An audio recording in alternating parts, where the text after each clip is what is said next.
सवाल नंबर 1। दुनिया में सबसे ज्यादा हड्डियां किस जानवर के शरीर में पाई जाती है? हाथी, सांप, मगरमच्छ?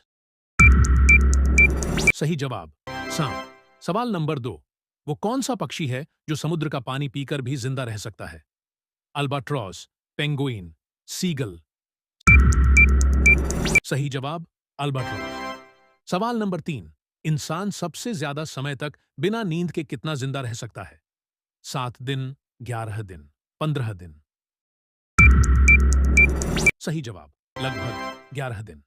सवाल नंबर 4। वो कौन सा कीड़ा है जो अपना सिर कटने के बाद भी कई दिन जिंदा रहता है? मक्खी, कॉकरोच, मकड़ी? सही जवाब, कॉकरोच।